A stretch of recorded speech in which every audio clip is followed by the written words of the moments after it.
Unsolved Mysteries.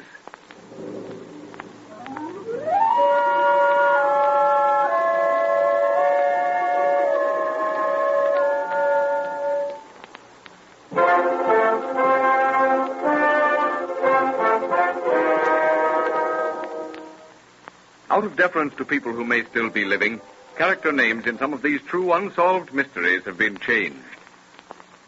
Make mad the guilty and appall the free. Confound the ignorant and amaze indeed the very faculties of eyes and ears. This quotation from Shakespeare's Hamlet could well have been written about tonight's unsolved mystery, the mystery of the Chinaman's cell.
The scene is a wide-flung plantation bungalow high up on the slopes of Mauna Kea in Hawaii. Far below the rolling slopes, the blue Pacific sparkles through the green of the palm trees. Above, the volcano tints the cloudless sky in the reflected red from the crater, Hale Maumau, Pele's house of everlasting fire. On the lanai of the bungalow facing the tennis courts, the guests are sitting watching the play. Their host, Jim Ferguson, turns to face them as their laughter dies down. So you fellows don't believe in haunted houses? Well, I don't, Jim. I believe that there's an explanation for everything. Well, isn't a ghost an explanation for a haunted house? So you have a champion, Jim. Are you really serious, Betty? Yes, I'm serious. You see, both Jim and I have reason to believe in ghosts and haunted houses, haven't we, Jim? Not only reason to believe in them, but reason to thank them, or him, or it, depending upon how one feels inclined to refer to a ghost. Well, why have we never heard of this before, Betty? Been keeping secrets from your school-day chums, have you? Well, I never mention it in company because I don't like to remind Jim of it. And I avoid the subject because I don't like to have Betty thinking too much about it. You see, some of our Japanese help and the hub do for them to realize that their boss is a believer in the same sort of thing. Stupid reasoning, isn't it? But it seems to work that way. Now, don't go into a lengthy talk on keeping up appearances just to sidetrack our inquiries about this haunted house. Oh, but it isn't a haunted house. Well, what is it then? I suppose I'd better tell them. You might as well, since you've managed to get yourself in as deeply as you have. Well, when I first came out to the islands, things were a good bit different. No electric lights in the plantation houses, no automobiles. Everyone rode horseback, and going visiting was an adventure. I was auditor at one of the bigger plantations, and Betty was teaching school. We were rather fond of one another, even at that early stage in the proceedings. One Monday morning, I arrived down at the mill to find an excited group. Japanese, Portuguese, Hawaiians, everybody standing before me. Now, what's up? What's the matter? What pilikia, Toma? Oh, Toma, the pilikia. Plenty trouble got.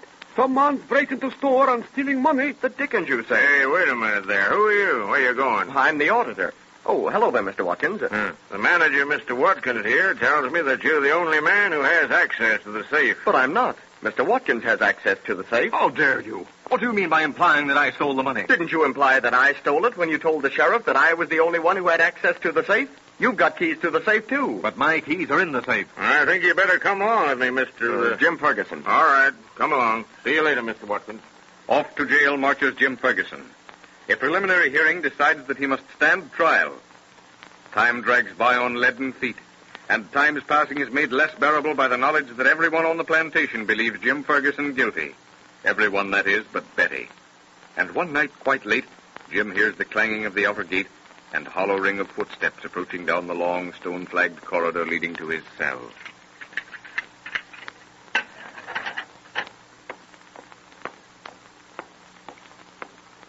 Why, Betty. Hush, Jim. Not so loud, dear. The sheriff wants to talk to you. Oh, yes, Sheriff?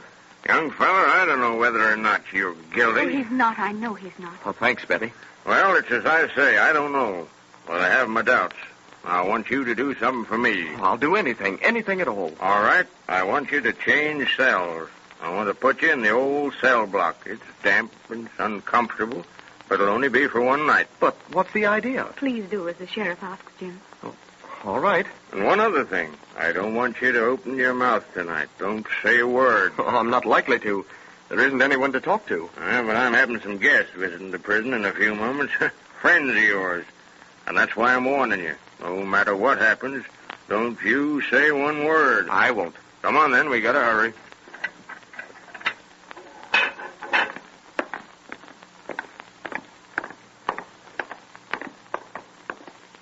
In here. Well, it is cold and damp here. Well, goodbye for now, Jim. Goodbye, dear. Come on, Miss Betty. They'll be here any moment. Puzzled as to what the sheriff has in mind, Jim Ferguson stands in his cell, gripping the bars and staring out into the moon-flooded jail yard. Beyond the high jail wall, a group of Hawaiians strum their ukuleles, while the sheriff and Betty stand on the jail steps awaiting the arrival of their guests.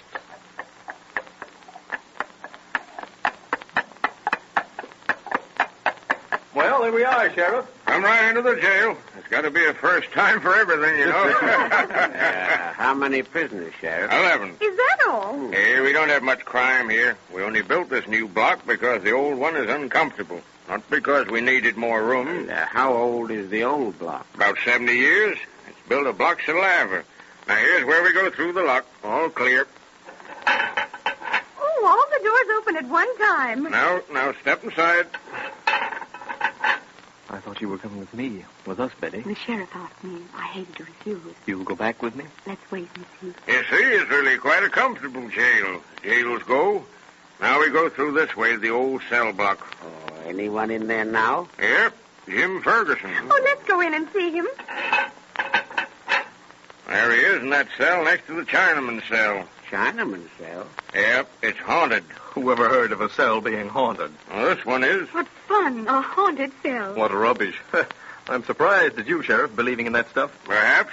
But no one yet's been able to stay a night in it. Imagination. Pure imagination. Dare you to go in? Who, me? Yes, dare you to. I'll let you take me to the dance Saturday if you do. That's a bargain. All right, Sheriff. Open her up. I'm not afraid of your ghosts. I'm warning you. Rot. Open up. Watkins steps into the Chinaman's cell. The guests turn and leave. The moon sinks until only a slender beam of ghostly light shines over the empty jail yard. In a moment, that too is gone. Blackness. Walls, cell bars, passageway all merge into one black, yawning void. What was that? Watkins starts and peers into the darkness. A light. A bluish, phosphorescent light, moving slowly across the front of the cell. A lantern? Yes, a lantern, carried by a yellowed, wrinkled hand. But there's nothing else. No arm, no body, only a hand. A hand that lays the lantern down. Twisted, gnarled, crooked fingers, yellow fingers, ghostly fingers reaching out. Out. Let me out. Let me out. They've gone. Let me alone. Help. Let me out. It's coming closer. Twisting, groping. Let me out.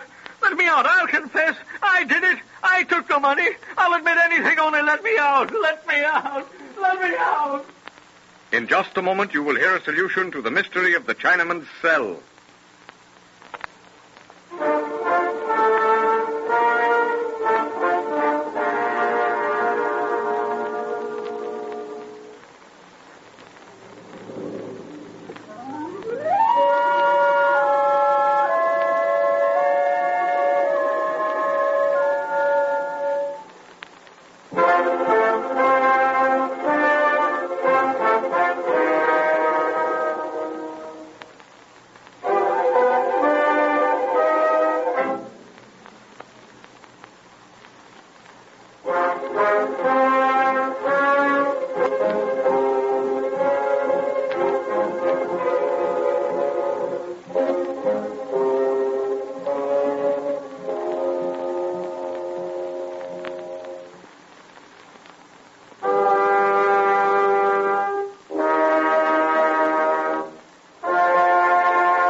Ladies and gentlemen, inasmuch as any solution must of necessity be supposition, liberties of time, place, and character exist in the solution for which you have been waiting.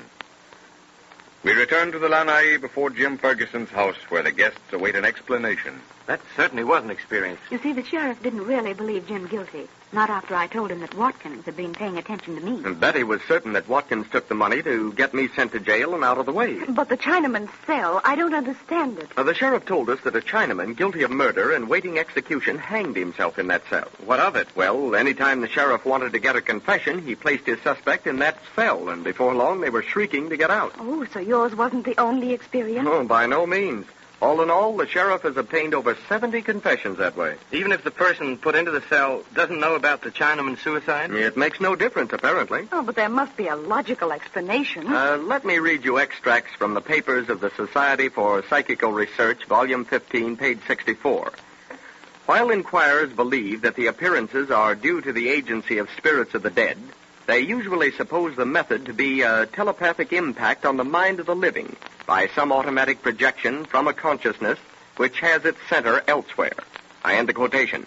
But here's an interesting remark in the Encyclopedia Britannica. The cases abundantly offered in the proceedings of the Society for Psychical Research suggest that certain localities, more than others, are centers of permanent possibilities of being hallucinated in a manner more or less uniform. So, by Jove, even science admits the so-called ghost. Yes, and even if science didn't, I do. I saw it working on Watkins, and that's all the proof I need.